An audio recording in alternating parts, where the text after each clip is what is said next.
자, 요나서 2장 한번 볼게요. 요나서 2장 7절에서 10절 같이 읽겠는데 7절 10절 시작. 내 영혼이 내 속에서 피곤할 때 내가 여호와를 생각하였더니 내 기도가 주께 이르러 싸우며 주의 성전에 미쳤나이다. 거짓되고 헛된 것을 숭상하는 모든 자는 자기에게 베푸신 은혜를 버렸사오나 나는 감사하는 목소리로 주께 제사를 드리며 나의 서원을 주께 갚겠나이다. 구원은 여호와께 속하였나이다 하니라.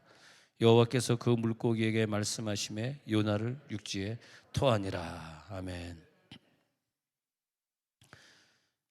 네, 성경에 보면은 두 사람이 가는 길이 있는데 요나가 가는 길은 어떤 길이냐면 이미 예정되어지고 선택되어진 자가 가는 길이고, 그가 가는 길은 어떤 위기를 만났을 때 주의 성전에 미천 성전에 가서 기도하고, 그리고 헛된 것을 숭상하는 것을 다 회개하고, 9절에 보면 감사하는 목소리로 회개할 수밖에 없는 자, 그 자가 가는 길은 구전에서 결국은 9절에 보면 서원 기도를 하는 자의 길이 따로 있어요.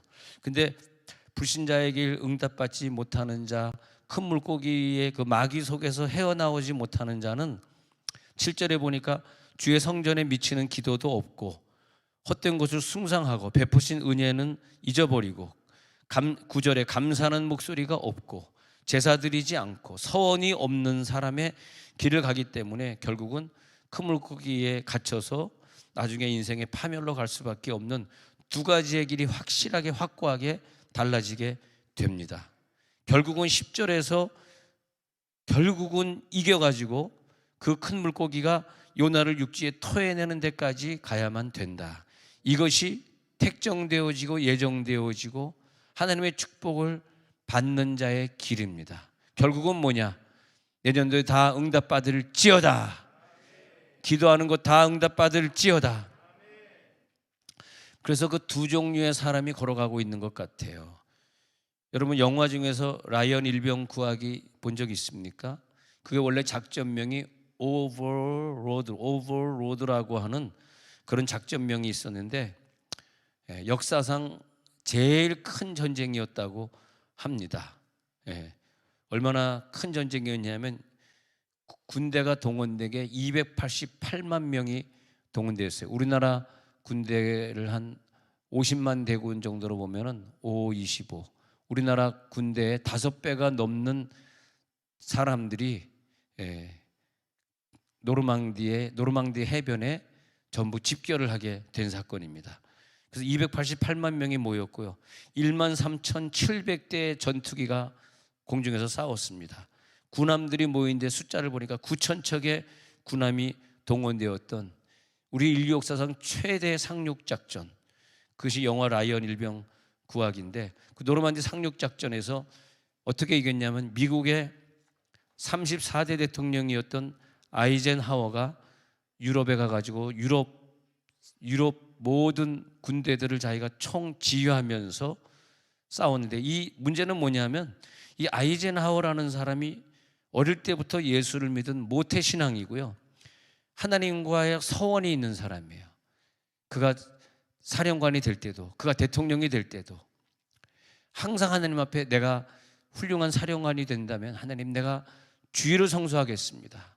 내가 11조를 하나도 속이지 않겠습니다. 내가 하나님과 정직하게 예배 생활을 철저히 하겠습니다. 항상 서원이 있던. 근데 요나의 서원은 뭐냐면 하나님 앞에 내가 선교사로 서원했는데 선교사 노릇을 안 하고 다시스로 도망갔던 그 회개를 큰 물고기 뱃속에서 하면서 자기의 서원을 다시 찾는 거예요. 오늘 자기의 서원을 찾을지어다. 자기 서원을 찾아야 돼요. 내 서원이 있지 않을까? 근데 아이젠하워가 늘 성경의 사람이요 언약의 사람, 그는 항상 성경책을 주머니에 넣고 다녔고 항상 성경을 읽고 외웠고, 그리고 노르망디 공습 작전을 하는데 날이 맑아야지 공격을 퍼붓는데 날이 흐려가지고 도저히 공습을 할 수 없어가지고 밑에 있는 지휘관들이 오늘 이거 날씨가 안 좋아가지고 안 보이기 때문에, 그 전에 무슨 이렇게 좌표를 찍어서 하는 것이 아니라 잘 보여야지 보고 이제 몇 밀리미터 뭐 좌편 우편 해가지고 뭐 맥각도 해가지고 그래서 해가지고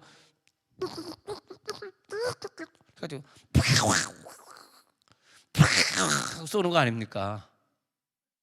좀 더 연습해 오겠습니다.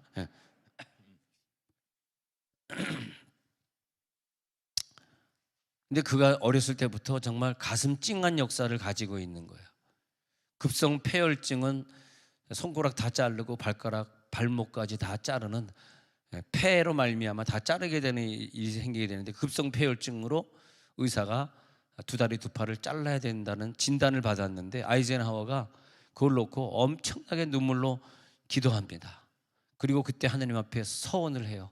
근데 하나님이 그 서원을 받으시고 급성 폐혈증을, 그 당시에 약도 없어가지고 못 고칠 그 급성 폐혈증을 고쳐줬을 뿐만이 아니라 그가 훌륭한 군인이 되게 하고, 그가 그 급성 폐혈증 고쳐진 다음에 내가 이 미국을 위해서 뭘 헌신해야 되겠냐, 군 입대한 후에 지나는데 자기가 약점이 너무나 많았기 때문에 진급이 안 돼서 14년 동안 한 계급장을 달고 있으면서 제대를 해야 되는 순간인데 끝까지 버텨가지고 나중에는 사령관이 되는데, 유럽군 총사령관으로 싸울 때 유럽에 있었던 처칠이나 몽고메리나 드골 같은 까다로운 리더들, 까다로운 그 유럽의 수장들하고 같이 이 일을 하면서 전쟁을 결국 승리로 이끌어내고, 대통령이 된 다음에 재임 기간 8년 동안 철저하게 한 주도 주일 성수를 빠진 적이 없습니다. 왜? 자기가 아플 때 하나님과 했던 서원이기 때문에. 여러분 오늘 꼭 서원하고 넘어가시기 바랍니다. 서원을 어겼던 것들은 다 깨끗하게 오늘 밤에 회개될지어다. 철저히 하나님 앞에 주일 성수와 11조와 하나님 앞에 열심히 봉사하겠다는 것을, 그래서 이제 그가 언약한 다음에 퇴임한 기간에도 퇴임한 대통령의 그 인기도를 갖다가 지지율을 봤더니 역사상 미국에서 아이젠하워처럼 퇴임한 후에도 계속 지지율이 높았던 사람, 요즘 트럼프 지지율이 확 떨어지잖아요. 근데 아이젠하워는 끝까지 전무후무한, 지지율이 제일 높은 전무후무한 대통령으로 미국 역사에 기록돼 있습니다. 그의 언약, 그가 젊었을 때 했던 서원 기도를 끝까지 지켰더니, 그러니까 하나님은 아무에게나 복을 줄 수는 없어요. 죄송하지만 우연이라고 하는 건 이 세계에서는 존재하지 않습니다. 하나님과의 언약이 있어야 됩니다. 사실은 어렸을 때부터 예수 믿는 게 제일 중요한 거예요. 어렸을 때부터 시작돼야 돼, 그건요. 세월이 지나고 나서 예를 들어서 제가 이제 한 10년 후에 LA 방문했단 말이에요. 근데 거기 피러가 어느 큰 병원을 차려놓고, 또 아빠에게 물려받은 게 뭐 100억 이상이니까 큰 병원 차렸을 거 아니에요. 그러면 피러 long time no see, have you ever been there?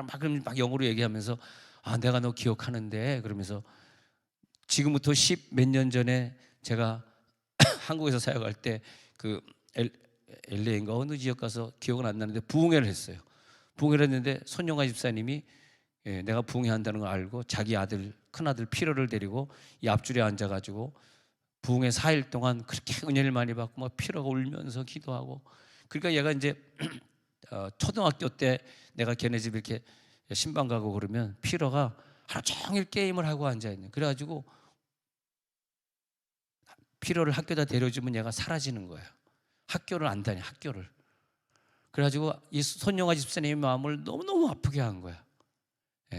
왜냐하면 또 본인이 없으니까 다행히 얘기지만 좀 부부가 이렇게 갈라져 있으니까 애들이 얼마나 상처가 크겠어요. 아빠 혼자 키우려니까 너무해요. 그러니까 얘가 삐뚤어 나갈 수밖에 없는 환경이에요, 사실은. 근데 이제 얘가 20대 후반에 부흥회를 와 있는데 완전히 다른 애가 된 거야. 그래서 막 부흥회를 나가는데 막 울면서 아멘 아멘 그러고 막. 그들이 이제 부흥회 끝나고 얘가 어떤 길로 아빠 나 공부할래 그러고 이제 의대를 들어간 게 20대 후반에 들어간 거예요. 늦은 거지. 원래 미국에서는 한 20대 후반이면은 전문의가 돼야 되고, 우리나라는 군의관 따지면 한 31세를 보는데 미국에서는 한 미국은 군대가 안 가도 되니까 27세 정도로 보거든요. 근데 얘가 이제 벌써 30대 중반인데 아직 전문의는 안 됐으니까. 근데 얘가 이제 그렇게 신앙생활을 잘한 거예요. 그래가지고 장로님 가정에 며느리도 들어와가지고 또 그 집이 또 호텔을 또 운영하는 집이잖아. 그러니까 이제 이 재산은 다 그냥 필요가가 되는 거겠지. 할렐루야. 그렇다고 아버지한테 많은 건 보내주지 않으니까 너무 기대는 하지 마세요. 예, 예. 그러니까 이제 내가 이제 10년 후가 됐다고 가정하는 거야. 난 이제 생각해보는, 내 인생을 펼쳐보는 거야. 아, 내가 10년 후에 어디에 서 있을까? 그때 내가 혹시 LA를 방문할 기회가 있으면 10년 후면 내가 이제 53살이 됐잖아요. 그럼 내가 이제 피로를 만나죠. 뭐 그냥 넘어가세요. 그냥 착착 따지려고 그러지 말고, 주의적인 말하면 아멘하고 받는 것이, 자꾸 이렇게 계산하고 거짓말이네 그런 말하면 안 됩니다. 예, 그래가지고 피로야, 너 오래간만이다. 내가 너 27살 때 부흥회 와서 막 그냥 아멘 아멘하고 눈물 흘리고 그냥 봤던 거 기억나는데 너 기억나냐? 내가 물어볼 거 아니야. Do you remember? 하면서 이제 막 물어볼 거 아니야. 그러면 Yes, yes sir, I remember, pastor. 그러면서 막 얘기할 거 아니에요, 되게가. 근데 이제 야, 근데 네가 전문의가 돼가지고 이렇게 돈을 많이 벌고 이 주변에서 그렇게 유명한 내과 의사가 됐다니 얼마나 감사한 일이냐. 그러면서 이제 막 얘기할 거 아니에요. 근데 내가 그때 할 내용의 얘기가 있어. 뭔지 아십니까? 여러분이 내가 하는 게 아니고 여러분들도 마찬가지예요. 어떤 한 인생을 알 때 그게 그 인생으로 남아있는 게 아닙니다. 그런데 네가 이렇게 잘된 건 필요야. 손입사님이 교회에서 교인들 정말 페이 이론도 안 받고 늘 교인 새벽부터 픽업해 줬잖아. 그잖아요. 내가 돈 줬습니까? 교회가 돈 줬습니까? 여러분이 돈 줬습니까? 그러잖아요. 돈 안 받았잖아요. 열심히 했잖아. 그리고 예배 안 받았잖아. 이젠 나이가 드니까 저녁 예배 가끔 빠지네. 근데 열심히 저녁 예배, 새벽 예배 안 빠지고 했잖아. 그것을 세월 지난 다음에요, 서로 얘기하고 있더라고. 그걸 우리가 얘기하고 있더라고. 이젠 제가 나이가 이렇게 돼가지고 어릴 때 누굴 만나잖아. 야, 너 참 오래간만이다. 네 할아버지가 어렸을 때, 우리 할아버지도 마찬가지지만 네 할아버지, 우리 할아버지 그때 새벽기도 안 빠지고 교회 예배 안 빠지고 그렇게 목사님에게 충성하더니 네가 이렇게 국제 변호사가 돼 있어가지고 이렇게 많은 돈을 벌고 이렇게 국가에 좋은 일을 하고 있네. 너 네 할아버지가 그렇게 열심히 믿었던 거 너 아냐? 내가 이렇게 물어볼 거 아니에요. 지금도 산성교회 친구들 만나면 그런 얘기 하잖아. 이게 우리들의 인생이더라고요. 이게 하루아침에 되는 건 절대 아닙니다. 이걸 여러분 무슨 말인지 깊이 이해를 하셔야 돼. 이걸 이해 못하면은 이렇게 되는 거예요. 이게 어떻게 되냐면, 우리가 만약 뉴스에서 신문에서 나오는데 야, 저거 나쁜 놈이네, 한 가정을 아주 그냥 파멸시켜버리네, 저 가정에 들어서 강도짓 하고 나쁜 짓 해가지고 저 집에 사람들이 매를 맞고 칼 맞고 말이야, 저렇게 나쁜 놈이 없어. 어디서 저 가정은 완전히 망했구만. 그런 얘기를 딱 뉴스 보는데요, 딱 어떤 게 딱 스치냐 하면, 그러면 나는 강도가 아닌가? 나는 그러면 그런 짓 안 했나? 누가 그러면 그런 짓 했냐 하면 말이에요, 그거는 내가 죽이고 막 그냥 뭐 못된 짓 한 그 가정은 나하고 아무 관계 없는 가정이에요. 그 사람은 좀 나는 왜 더 못됐냐 하면, 내가 믿는 사람으로서 내가 얼마나 예배 참석의 모범을 안 보였으면 내 자녀들이 나를 따라와서 예배를 드리지 않을까. 그러면 펼쳐놓고 보자고. 세월이 지나서 20년, 30년 후에 얘네들이 어떻게 되나 나중에 보자고. 여러분 자녀 중에 만약에 한 명이라도 여러분이 어떻게 예배 드렸는지 전혀 본보기가 안 된 사람이 있다면, 걔네들이 만약에 예배자가 안 되고 이상한 사람, 가정이 피폐해지고 엉망진창이 됐으면, 우리가 어떤 가정 칼로 죽이고 그 가정을 못되게 군거나 못되게 해가지고 나쁜 짓을 한 거나, 세월이 지나고 나서 여러분들은 죽었는데 얘네들이 교회 안 다니고 지옥으로 가고 있는 거랑 뭐가 다릅니까? 얘네들은 내 자녀이기 때문에 이 사람들은 더 나쁜 강도짓을 한 거예요. 더 못된 짓을 한 거예요. 생각해 보세요. 그렇지 않습니까? 아니, 여러분들은 생각할 때 나는 내가 언제 어떤 가정에서 칼로 찌르고 죽인 적이 있는가? 내가 요즘 난 무슨 전세 사기라 그래가지고 무슨 뭐 그래가지고 막 몇백억씩 막 사기를 치고 다니는, 나는 요즘 그런 게 있는지 난 알지도 못해. 요즘 뉴스 보고 알았는데, 그래가지고 1억 2억 전세 낸 사람들 돈 다 찾을 데가 없고 지금 어마어마한 사람들이 몇백억 사기에 다 걸려서 가지고 집은 쫓겨나게 됐고 이제 계약 기간이 만료되니까 쫓겨나가지고 돈은 없고 난리가 나지 않았습니까? 지금 인천에 어쩌고 세종에는 없습니다만 그런 일이 그러니까 우리들이 사실 사는 지역이라고 하는 게 좀 그런 분야가 있습니다. 예.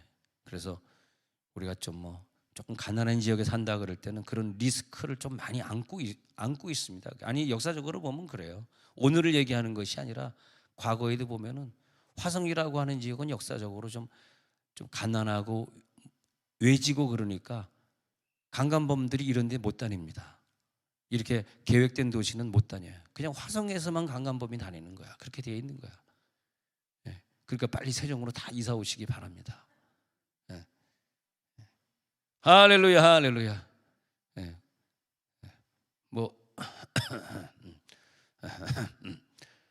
아니 우리가 왜 저 사람은 전세 사기 쳐가지고 저 가난한 사람의 돈을 다 뺏었어? 여러분 그것보다 더 무서운 게 난 그런 것 같아요. 우리 조상들이 우리에게 귀신을 물려줬어요. 귀신을 물려줘가지고 우리가 하마터면 그 사람이 나를 전도하지 않았더라면, 그 장로님과 내가 교제가 안 됐더라면, 하마터면 나는 조상들이 물려준 그 귀신 덩어리를 가지고 귀신 짓을 하면서 살았을지도 몰라. 그런데 다행히 우리가 예수를 믿었잖아. 그 귀신 덩어리를 내가 처분했으면 그럼 이 귀신 덩어리를 내 자식에게 내려가지 않도록 해주셔야지. 왜 나는 귀신 덩어리 처분해가지고 예수 잘 믿고 복을 받았는데 왜 자녀들에게 귀신 덩어리가 있습니까? 왜 얘네들이 하나님을 제대로 안 믿고, 왜 주일날 교회 안 오고 학원 가 있으며, 왜 하나님 앞에 예배 드리는 것 더 중요하다고 생각하지 않고 엉뚱한 짓 하고 사람 만나고 놀고 놀러 다니고 산에 다니고 말이야. 그것을 더 중요하게 생각하는 자녀로 얘네들 누가 만들었습니까? 누가 만들었냐? 여러분 이거 회개하고 넘어가야죠. 자녀들에게 귀신 덩어리를 줬는데 회개하셔야죠. 여러분 남편도 마찬가지고요.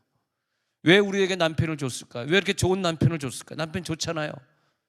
할렐루야. 내 부인에게 하는 얘기예요. 남편이 여러분 좋잖아요. 왜 그 착하고 좋은 남편을 줬을까요? 그런데 그 남편이 교회 안 다니는 게 우리 오늘 회개해야죠. 그렇지 않습니까? 아니 그 사람이 잘못해가지고 감옥에 있다가 지옥 가는 사람이 있다면 그 사람보다 내 남편이 뭐가 난 게 있습니까? 같이 지옥 가는데 뭐가 난 게 있냐고요. 어느 대통령이 어느 나라를 재임하셨다 이렇게 봤을 때 그 나라의 그 역사적으로 좀 그런 걸 한번 여러분 연구해 볼 필요가 있어요. 푸틴 대통령이 하는 동안 얼마나 많은 그 몇 년 동안 얼마나 많은 퍼센테이지의 사람들이 교회에서 예배를 드리게 했던가. 사실은 이 코로나를 만났을 때 미국 대통령이든 한국 대통령이든 전 세계 대통령들이 굉장히 불운한 대통령들이에요. 코로나를 만난 대통령은. 왜? 미국, 한국 할 거 없이요 교회 문을 다 막았습니다. 우리는 세종 다행히 충청도니까 별로 못 느끼고 지나갔어요. 우리는 한 번도 교회 문을 닫은 적이 없습니다. 근데 저 서울의 여의도 교회에 비롯해가지고 아예 교회 문을 잠가버렸어요. 뒷문으로 교육자만 몇 사람 들어오게. 그리고 2년 3년을 보냈어요. 여러분 이거 잘 보셔야 돼요. 아이젠하워가 대통령 하는 기간 동안에 8년 동안 미국에서 유나이티드 스테이트에서 가장 많은 선교사를 전 세계에 8만 명의 선교사를 파송합니다. 그리고 전국에 있는 교회가 제일 많이 성장을 했고요. 제일 많은 교회가 세워졌고요. 그리고 주일학교들마다 부흥이 일어났고 대통령의 명령하에서 주일학교마다 기도를 하고 시작했고 그리고 성경을 가르쳤어요. 그리고 아이젠하워는 빌리그레함 목사님 젊었을 때 빌리그레함 목사와 꼭 약속을 했어요. 빌리그레함 목사님이 당신 대통령 하는 동안 꼭 이것을 해달라 그래가지고 전 학교에 크리스찬이 되었어요. 지금 보십시오. 지금 대통령이 동성애를 드디어 지난달에 합법화했습니다. 완전히 반대라고 하고 있어요. 그리고 전 대통령 지금 대통령 시절이겠습니다만 코로나 때문에 교회 문을 많이 닫았습니다. 이걸 우리들이 보셔야 돼요. 시진핑이 정권 잡은 다음에 얼마나 많은 그 사람들을 교회 나오게 했는가, 얼마나 많은 선교사를 파송했는가. 천만에요. 한국 선교사 95%다 내쫓았습니다. 시진핑이. 그리고 지금 저 결과를 보십시오. 우리나라에선 없어져가는 이 코로나 이 전염병이 저기서는 아주 창궐해가지고 뉴스 보셨겠지만 미국 애틀랜타가 어디 가는 비행기 뭐 300명이 타는데 158명이 중국 사람이 전부 코로나 걸려가지고 전부 입국 못하고 있다 그러잖아요. 중국의 저주죠. 왜 그랬냐 하니까 그 대통령 시절에 얼마나 많이 하나님 앞에, 이게 하나님과의 언약 중에서 제일 중요한 게 예배 언약이거든. 근데 그렇게 강조해도 예배 언약이 중요한지 몰라. 왜 그런지 아십니까? 그 사람들이 언약의 자손이 아니라서 그래요. 어릴 때부터 언약의 자손이 있는 거야. 어릴 때 나는 예배하는 부모님 밑에 자라면서 부모님은 무슨 일이 있어도 예배에 목숨 걸었다. 난 그분 옆에서 항상 예배했다. 어떤 일이 있어도 나는 부모님 옆에 앉아 있었다.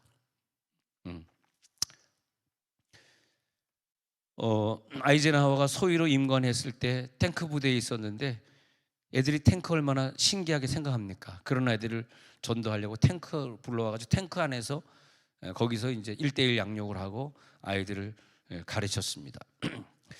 아이젠하워가 대통령 되었을 때 모든 주일에 가게들을 문 닫게 했습니다. 그리고 온 가족은 다 교회 가서 예배 드리는 날, 모든 학교는 성경을 가르쳐라, 주기도문 꼭 해라. 아니 대통령이 할 수 있는 게 그런 거 아니에요? 그렇지 않습니까? 그리고 장관을 뽑을 때 크리스찬 아니면 뽑질 않았기 때문에 거의 100%가 아이젠하워 밑에 장관은 전부 크리스찬이었다. 그리고 선교사 파송하는 교회들이 되어달라고. 그래가지고 미국이 그냥 그 다음부터 확 일어나서 세계 최고의, 지금은 미국이 24시간 돈을 찍고 앉아있는 나라예요. 중국이 볼 때는 미치고 환장하는 노릇이지. 달러를 저렇게 찍고 앉아있는데도 달러가 떨어지지 않는 나라.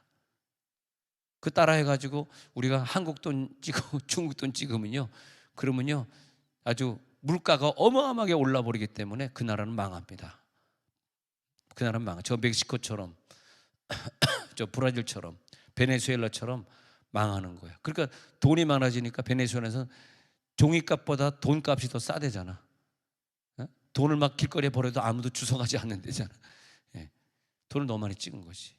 그 경제를 좀 알아야 되는데 우리나라 돈 못 찍습니다. 찍으면 베네수엘라 되는 거예요.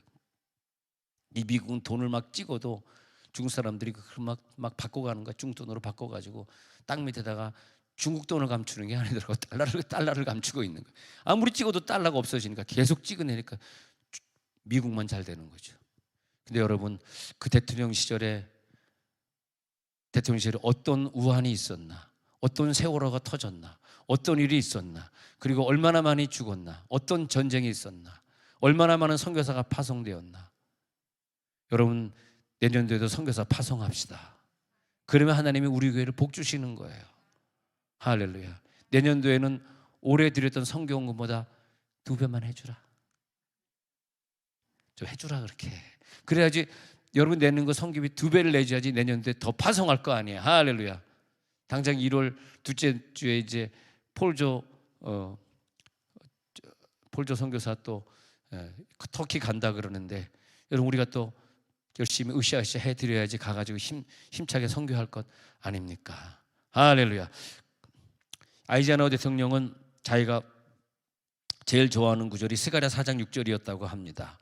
그래서 스가랴 4장 6절을 늘 외우는데 시작. 그가 내게 대답하여 이르되 여호와께서 스룹바벨에게 하신 말씀이 이러하니라.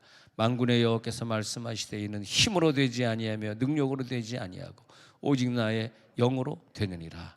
늘 전쟁을 나갔기 때문에 전쟁 나갈 때마다 그는 늘 외우는 구절이 내가 어떻게 내 힘으로 전쟁에 이기겠어? 어떻게 내 능력으로 이걸 이기겠어? 오직 나의 영으로 되느니라. 오직 나의 영으로 되느니라. 그 다음에 오늘 이 12월 30일을 어떤 날로 보고 있냐면 아주 중요한 날인데 요나가 엉뚱하게 자기의 가야 될 그 길을 가지 아니하고 엉뚱한 길을 가다가 큰 마귀를 만나서 고통당할 때 어떤 회개를 하냐면 따라해 보시기 바랍니다. 사명회개. 시작. 사명회개. 회개 중에서 어떤 회개냐 하면 자기 사명을 회개하는 거예요. 내가 가는 사명의 길이 이게 아닌데 이 사명의 길을 나는 회개한다. 근데 자기 사명의 길을 가지 않고 엉뚱한 길을 가고 있으면요 큰 물고기 마귀에게 잡혀버리는 거예요. 하나님이 마귀를 왜 창조하냐 하면 그런 일에 허락을 해놓은 거야. 섭섭하게 들리지만 어떻게 할 수 없어요. 하나님이 왜 마귀를 창조하셨겠어요? 응? 저 믿지 않고 지옥 가는 애들은 어차피 가는 애들이니까 마귀가 건드리지도 않는데 제일 많이 건드리는 게 택한 백성들이에요. 택한 백성들. 택한 백성들 중에서 응답을 향해 가는 사람들, 마귀에게 밥이 됩니다. 성공 일보 직전에 있는 사람들 마귀에게 시험이, 그래서 욥이 시험 당하는 거예요. 또 특히 마귀가 하는 역할이 많은 것 중에서 자기가 사명의 길을 가야 되는데 엉뚱한 길로 가고 있는 애들을 천사가, 성령이 그 사람을 다스리게 만들어 놓은 게 아니에요.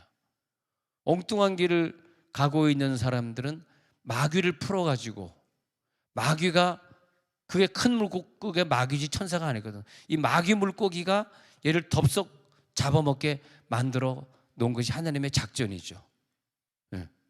작전이란 말이에요. 근데 그것을 큰 물고기 배에 있어서 3일째 되는 날 요나는 그걸 깨닫게 되는 거예요. 아, 내가 깨닫게 되네. 바로 이것이네. 할렐루야. 이런 사람이 열매적으로 보면, 결과적으로 보면 대단한 사람입니다.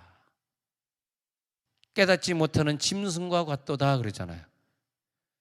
인간으로 태어났으면 깨달아야 되는데 이 바보는요, 깨닫지 못해가지고 마귀가 좋아하는 길로 그냥 계속해서 빨려 들어가고 있는 거예요. 웃을 때까지 가는 거예요. 나는 돌아와야 되겠구나. 네. 거기로 가고 있는 거 얼마나 불쌍합니까? 네. 그게 뭐냐 하면 1번, 그 길로 가다가 자기 고생하는 거고요. 그 다음에 뭐냐, 내 고생은 나로 끝나지 않아요. 내 자녀를 고생시키는 일이야. 왜냐하면 우리는 하나이기 때문에 나와 내 부모와 내 자녀는 제일 가깝게 하나로 되어 있습니다. 이게 운명 공동체라 그래. 운명 공동체. 한 명이 아프면 다 아프고, 한 명이 수술 받으면 엄마 아빠 직장 다 놓고 가서 수술대 위에 같이 가서 병원에서 기다려야지. 얘는 애가 수술 받고 있는데 엄마 직장 나가고 아빠는 외국 나가고, 그게 가정입니까? 그건 가정이 아니죠. 그잖아요. 운명 공동체라는 거야. 남편과 부인은 어떻게 이제 결혼하는 이상은 헤어질 수가 없어. 운명 공동체. 근데 부인이 사명의 길을 안 가면 남편이 고생하고, 남편이 사명의 길을 안 가면 부인이 고생하고. 예. 오늘 속된 말로 팔자가 바뀌는 날이다. 운명이 바뀌는 날이다. 물고기 속에 갇혀있는 이 더러운 재앙 속에서 올 밤에는 나올지어다. 그게 뭐냐? 회개다. 회개. 회개가 필요해. 회개. 요나가 회개한 거예요. 무슨 회개? 무슨 회개? 사명 회개. 자기 운명을 바꿀 수 있는 성숙한 사람이 되어야지. 자기 운명을 바꿀 수 있는. 하나님이 나에게 언약으로 주셨던 그 약속을 내가 이루겠습니다. 이 엄청난 재앙들은 떠나갈지어다. 엄청난 재앙들은 물러가라. 네. 물러가라.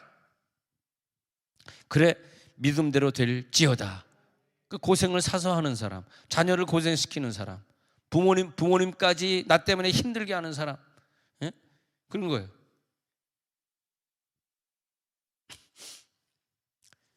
내가 너를 고생시키고자 한다. 하나님이 내가 너를 왜 나를 고생시키고 있는 거예요? 사명의 언약을 네가 이루지 않았잖아. 너 서원해라. 그래서 내년도에 뭐냐면 서원해야 돼. 서원. 다 서원해야 돼. 아주 작은 것부터 큰 것까지 다 그 서원하고 그 서원의 복종을 이뤄가면 연단은 그날로 끝이에요. 연단은 끝날지어다. 근데 보십시오. 자기가 안 보이면 옆에 사람 보면 딱 정답이야. 옆에 사람 딱 맞아. 내 방식을 절대 버리지 않아. 나는 무슨 일이 있어도 금요 저녁은 난 집에서 유튜브 본다. 난 절대 교회 안 간다. 그 방식 바뀝니까? 그 바뀌는 사람은 정말 큰 물고기 뱃속에 한번 들어갈 정도 된 사람이나 바뀌지, 웬만하면 안 바뀌어. 난 절대 저녁 예배는 안 간다. 난 유튜브 예배다. 할렐루야. 얄미워 죽겠어. 하나님 앞에 자기 연단의 이유를 찾아내고 알겠습니다. 내가 오늘 회개하겠습니다. 1년 동안 내가 유튜브 예배 드린 거 내가 다 회개합니다. 오늘부로 끝! 힘들어도 나는 현장에 가서 제대로 된 예배를 드리리라. 자기 방식이 좀 깨져야 돼요. 자기 생각, 자기 주관이 내가 볼 때는 진짜 별것도 아닌 거고 말도 안 되는 방식인데 그게 자기 자존심인가 봐. 그거를 절대 못 버립니다. 하나님 볼 때는요, 불쌍해 죽겠어. 요나가 난 다시스로 갈래 하는 그 다시스 방법이 죽을 때까지 고집을 못 버리는 거야. 그래? 너 큰 물고기 뱃속에 한번 가가지고 한번 고생 좀 해봐. 근데 하나님의 결론은 걔를 원래 죽이려고 그러는 게 아니에요. 여러분 절대 죽이지 않습니다. 하나님의 사랑으로 이겨낼지어다. 이제 새해부터는 여러분 생각하는 좀 차원도 바꾸시고, 말하는 어투도 좀 고치시고, 새로운 피조물이잖아요. 새로운 피조물. 새로운 피조물이 될지어다. 새로운 결정하세요. 난 내년도에 새벽기도 안 빠질 거야. 못할 사람은 한번 일어나서 한 바퀴 굴러보세요. 감사합니다. 그렇게. 그리고 직장 바꾸세요. 난 그렇게 생각해. 직장 바꾸리라. 내 직장 때문에 새벽기도 못하면 내가 그냥 바꾸리라. 할렐루야. 아유, 아멘 한번 안 하시나? 똑똑하시네. 고린도후서 10장 5절 6절 보세요. 고린도후서 10장 5절 시작. 하나님 아는 것을 대적하여 높아진 것을 다 무너뜨리고 모든 생각을 사로잡아 그리스도에게 복종하게. 자, 이게 뭐냐면요, 하나님 아는 것들을 대적하여 높아진 내 모든 것, 내가 내 생각대로 맞다고 생각하는 것들이 얼마나 하나님 앞에 교만한 겁니까? 아니, 하나님이 안식일 지켜라, 예배 때 하나님 앞에 빈손 들고 나오지 말고 항상 하나님 앞에 나와라, 이렇게 얘기하면 그게 어명이라니까. 어명. 새해부터는 그게 어명이요. 어명이요. 우리 청와대 대통령 만나러 가는데 30분 전에 가서 도착해야 있지 않습니까? 할렐루야. 제가 청와대 간 거 10번밖에 안 했으니까 11번째 간증 다시 한 번 더 해볼게요. 김영삼 대통령 시절인데 대통령이 이제 자기가 장로라고 목사들을 좀 모은 적이 있어요. 그래서 청와대 가가지고 이렇게 갔는데 30분 전엔 도착해야 된다 그래가지고 그저 한서교통 타고 그 앞에서 65분 타고 광화문에서 내려가지고 막 청와대 막 열심히 해가지고 이제 걸어 들어가가지고 이제 여러 사람에서 기다리는데, 야, 30분을 기다렸는데 11시에 만나기로 했는데 아직까지 안 나오는 거야. 목사님들이, 야, 남 대통령이 이러지 장로가 돼가지고 막 목사가 와있는데 시간도 안 지키냐, 막 숭숭숭숭. 조금 늦게 그 직원들이 잠깐 기립해 주시기 바랍니다. 각하 나오십니다. 그러더라고. 그래서 아씨, 뭐 대통령 장로가 높냐 목사가 높지, 알겠다, 일어났다 해서 딱 있는데 아무래도 내가 제일 앞에서 딱 오더니 목사님 오래간만입니다 하는데 김영삼 대통령이, 근데 제가 이제 김영삼 얘기하기 전에 제가 거제도 어느 지방에 제가 부흥회를 간 적이 있어요. 부흥을 간 적이 있는데 거제도로 기억납니다. 까만 옷 입은 사람들이 뭐 이어폰게 막 와샤 뭐 무전기도 왔다 갔다 해서 부흥회 하려고 그러는데, 목사님 뭐 부흥회 하는데 뭐예요 사람들 그랬더니 여기가 김영삼 대통령 아버지가 지금 이 교회 장로예요 그러더라고. 그래서 저 지금 경호원들이 지키는 거라고. 그래요, 이 교회 장로예요? 그럼 대통령 좀 까야지 됐다. 그래가지고 이제 그런 적인데 다 기억이 안 나네. 그 청와대 아까 얘기 돌아와가지고, 그래서 김영삼 대통령이 악수하길래 내가 오래간만입니다. 나도 무게 딱 오래간만에 딱 악수 딱 하려는 그 순간에 얼마나 아팠는지 그냥 뻥 때리면서 새벽에도 일어나 하고 와이프가 뻥 때리는 거야. 얼마나 부인이 원망스럽든지 한 5초만 기다렸어도 악수할 거냐. 악수하는 그 직전에 그랬는데 여보 왜 안 일어나? 알람 소리 안 들었어? 팍 1분만 좀 있다가 깨우지. 와이프는 속에서 지금 한 수십 번 들었다 그만해라는 저 눈빛이 보입니다 지금. 자, 고린도서 10장 5절에 보니까 웃으면서 갑시다. 아유, 윤정순 집사님이 제일 크게 웃어주네. 감사하네. 정순아 감사하다. 우리가 정순이가 많네. 자, 고린도서 10장 5절에 보니까 뭐라 그랬어요? 뭐냐면 내 가지고 있는 모든 것을 오늘 무너뜨리는 게 회개입니다. 자기 생각, 자기 주관이 없어질 때까지 기도하다 가세요. 모든 생각 다 사로잡아서 그리스도에게. 그러니까 한 가지 생각이야. 그리스도에게 복종하게 된 사람은 뭔지 아십니까? 이런 게 좀 어려운 얘기지. 모든 사람의 생각이요, 그리스도의 생각은 하나거든. 같아지는 거야. 너랑 나랑 생각이 다른 건 딴 길이야, 그게. 그래서 얘기하다 보면 당신은 딴 길이구나, 이게 느껴져요. 참 이상하죠. 부부는요, 그렇게 딴 문화권에서 자라고 딴 생활권에서 자라다 왔는데도 딱 보면 예수 안에서 한 길이야. 어쩌면 마음이 하나같이 똑같냐, 부부가.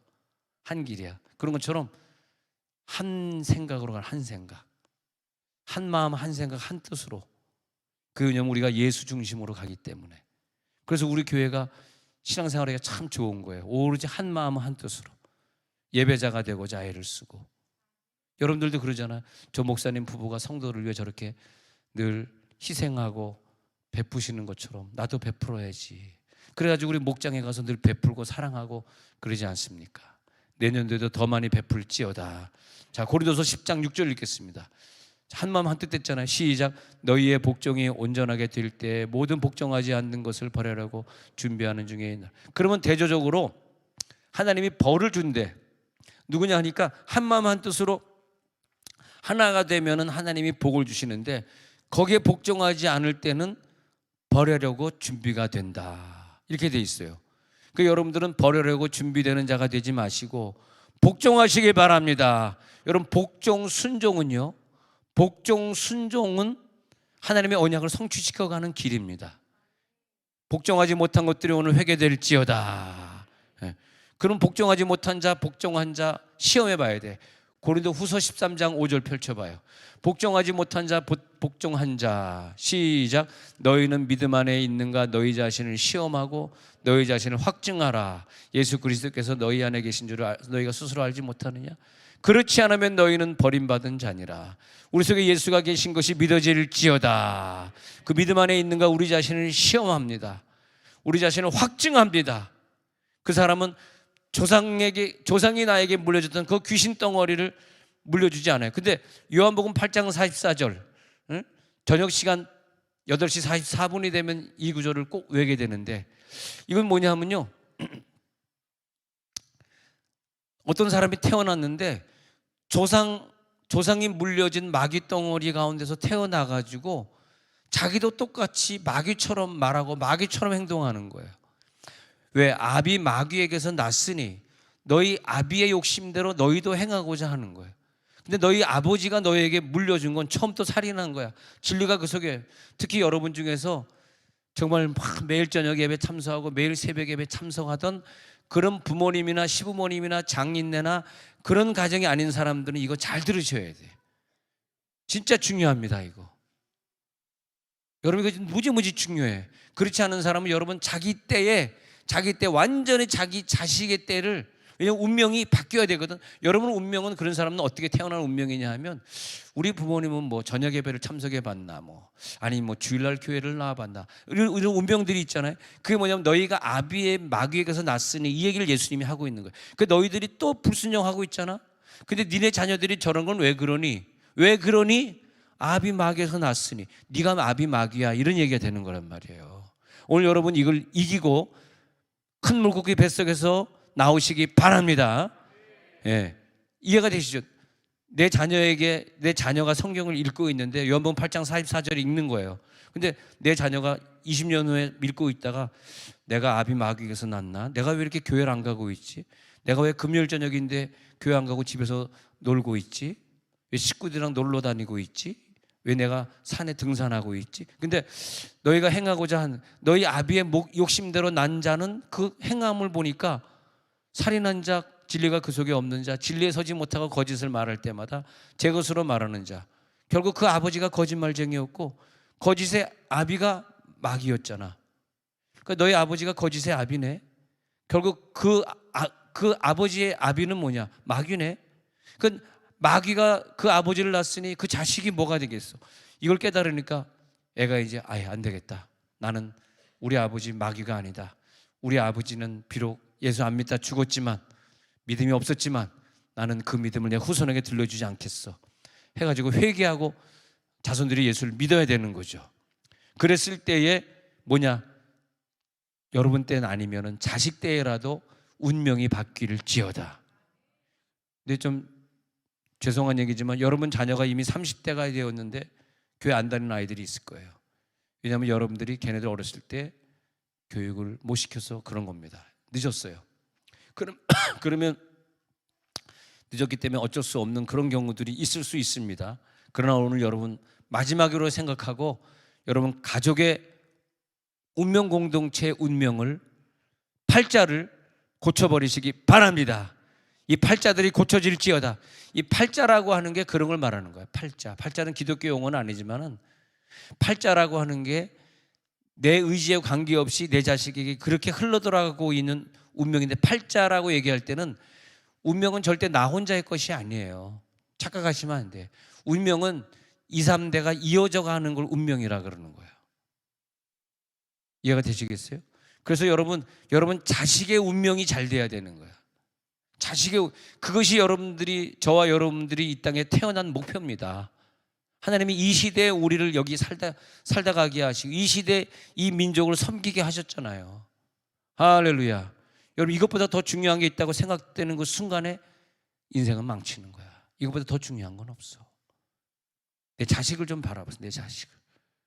내 자식이 나와 같은 운명인데, 응?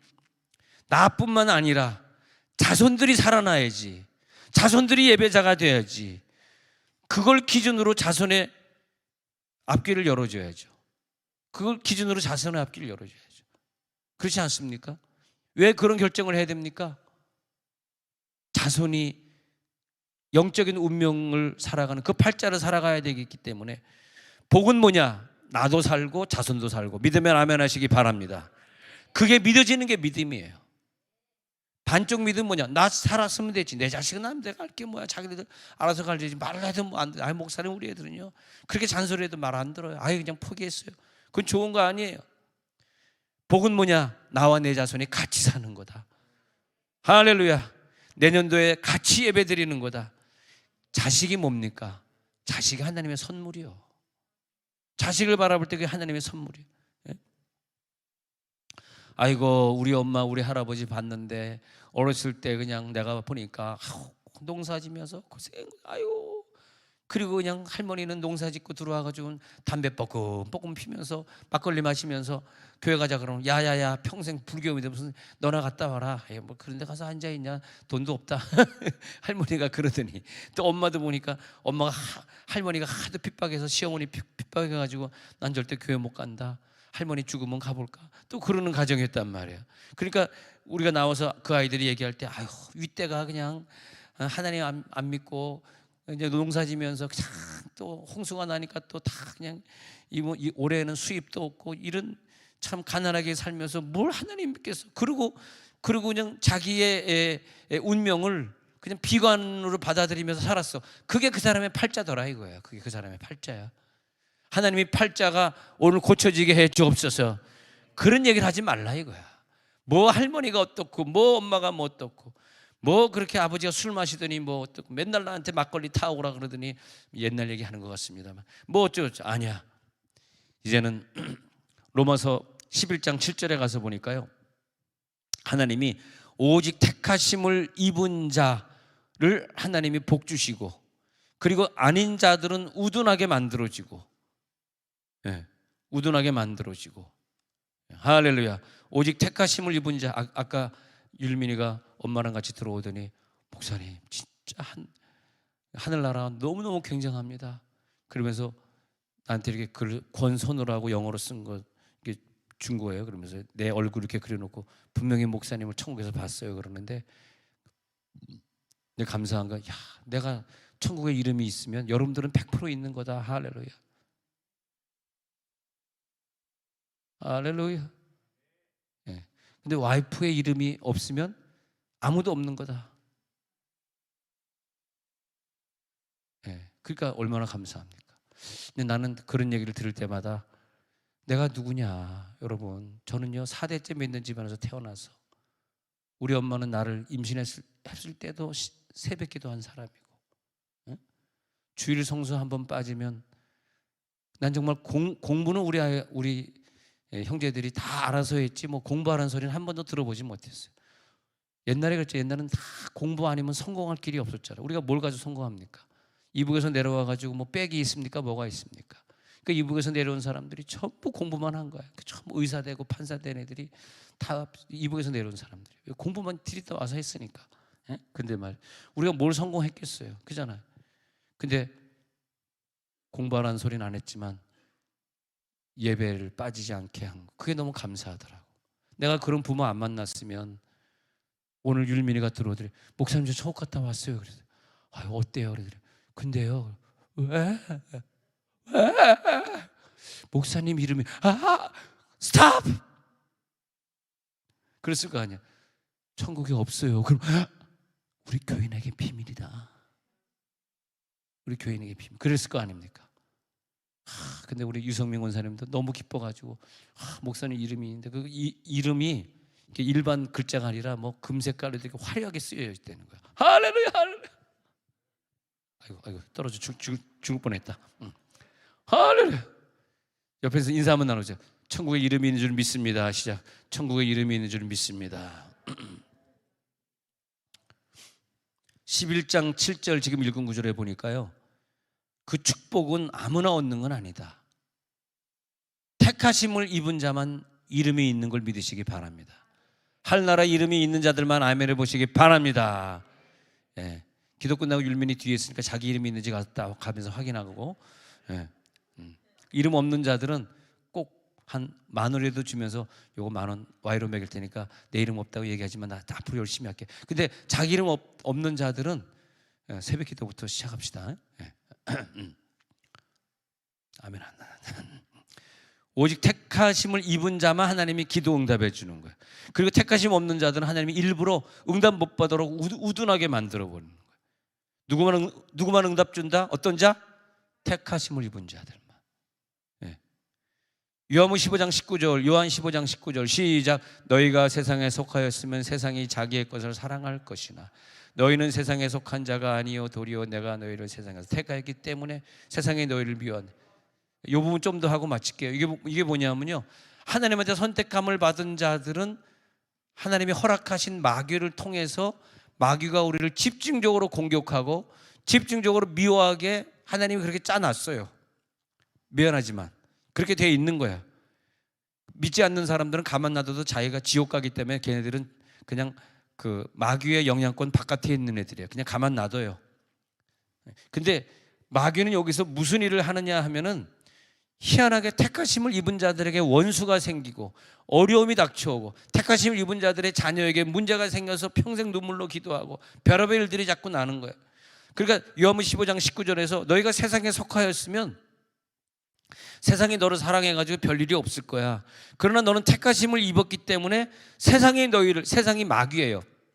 택하심을 입은 자들이기 때문에 마귀가 너를 미워해가지고 못 살게 굴고 있는 거예요. 그러면 우리가 해야 될 일은 뭡니까? 나를 못 살게 굴고 있는, 아니 큰 물고기가 요나니까 삼키지 다른 사람이 삼키겠어요? 요나를 괴롭게 하려고 이 마귀가 나타나가지고 요나를 삼켜버린 거예요. 근데 요나는 하나님 앞에 서원 기도함으로써 이겨냅니다. 오늘 서원 기도할지어다. 예.